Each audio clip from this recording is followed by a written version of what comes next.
కలలో సముద్రం కనిపించిన, నది కనిపించిన, సరస్సు కనిపించిన ధనలాభానికి సంకేతంగా భావించాలి. అలాగే కలలో నది దాటుతున్నట్టుగా కనిపించింది అనుకోండి, మీకున్న ఆర్థిక ఇబ్బందుల నుంచి బయటపడతారు. ఆర్థిక ఇబ్బందులు మీరు దాటతారు అని చెప్పటానికి సంకేతంగా మీకు కలలో నది కనిపిస్తుంది. అలాగే కలలో మీరు నీళ్లు తాగుతున్నట్టు కానీ, నీళ్లు బావిలో నుంచి తోడుతున్నట్టు కానీ, నీళ్ల మధ్యలో మీరున్నట్టు కానీ కనిపించినా కూడా విశేషమైన ధనలాభం కలుగుతుంది.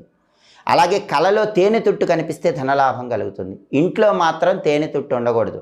తేనెతుట్టు ఇంట్లో ఉంటే వాస్తు దోషం, ఆర్థిక ఇబ్బందులు కలుగుతాయి. కానీ కలలో తేనెతుట్టు కనిపిస్తే మాత్రం తొందరలోనే మీరు ధనవంతులు అవటానికి దానికి సంకేతంగా భావించాలని స్వప్న సిద్ధాంతం చెప్తోంది.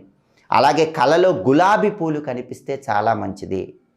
కలలో మీరు ఏదైనా పండగ చేసుకుంటున్నట్టు కనిపిస్తే విశేషమైన ధనలాభం తొందరలో కలుగుతుంది.